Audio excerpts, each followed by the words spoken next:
VTV, एक रहस्य। Sachin Tendulkar. Cricket का नाम सचिन तेंदुलकर के बिना अधूर है। सचिन ने क्रिकेट को जो योगदान दिया है वह शायद ही कोई और दे पाए। सचिन का नाम आते ही रिकॉर्ड्स की झड़ी लग जाती है। अपने पूरे क्रिकेट करियर के दौरान सचिन ने हर चुनौती का जवाब अपने बल्ले से दिया। वह शिखर पर रहे और शिखर पर रहते हुए रिटायर हुए। सचिन ने अपने पूरे क्रिकेट करियर में बेहद शालीन बने रहे, बेहद शांत बने रहे, साथ ही बेदाग रहे।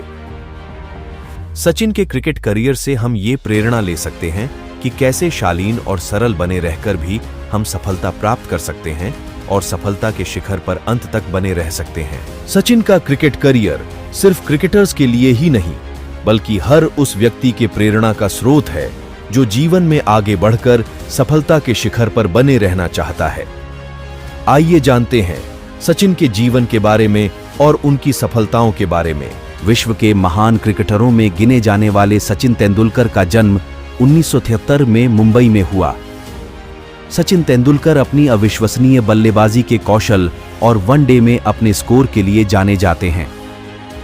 सचिन की सफलता की इन ऊंचाइयों की बराबरी कोई भी अंतर्राष्ट्रीय खिलाड़ी नहीं कर पाया है और यही बात उन्हें इस खेल का एक सितारा बनाती है। सचिन तेंदुलकर का जन्म दादर, मुंबई में हुआ।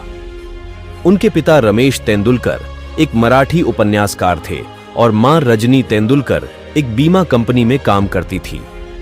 उनका नाम सचिन देव बर्मन के नाम पर रखा गया है, जो रमेश तेंदुलकर के मनपसंद म्यूजिक डायरेक्टर थे। उनके दो अन्य भाई हैं जो उनके पिता की पहली शादी से हुई संतान हैं और एक बहन भी है। सचिन मुंबई में पले बढ़े। उनके माता पिता अपेक्षाकृत मामूली और मध्यम वर्ग से थे, जो सचिन को अच्छी शिक्षा देकर उनके भविष्य को उज्जवल बनाना चाहते थे।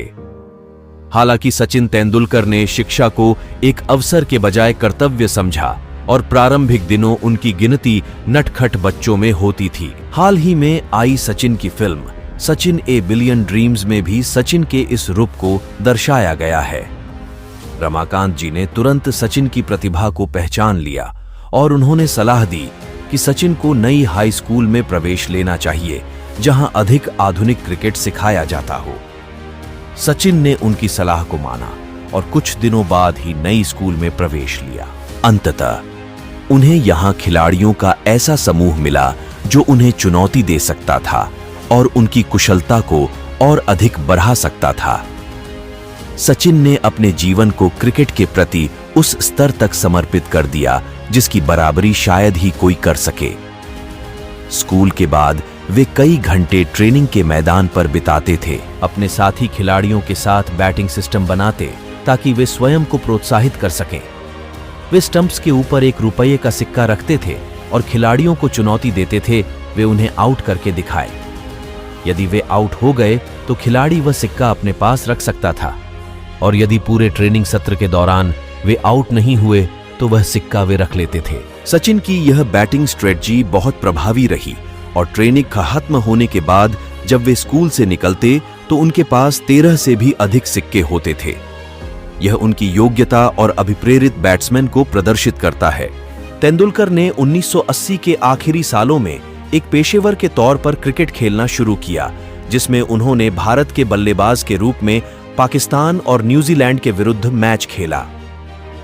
मात्र 16 वर्ष की उम्र में उन्होंने अपनी टीन एज में अंतर्राष्ट्रीय क्रिकेट मैच खेलना शुरू किया और 20 वर्ष की उम्र तक वे भारतीय क्रिकेट के स्टार बन गए।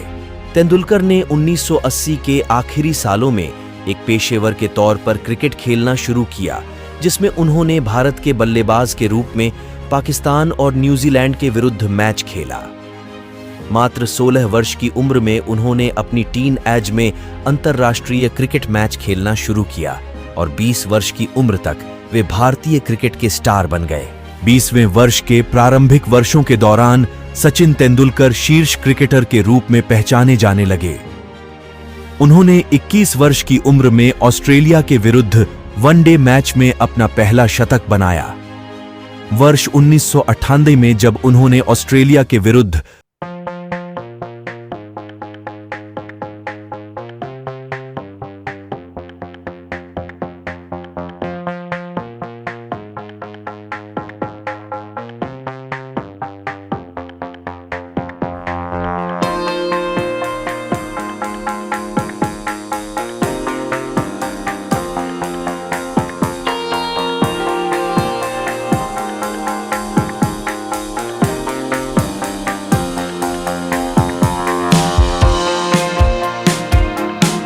और इंटरेस्टिंग बातें से जुड़े रहने के लिए हमारी वीटीवी एक रहस्य चैनल को सब्सक्राइब करें और बेल आइकन पर क्लिक करें।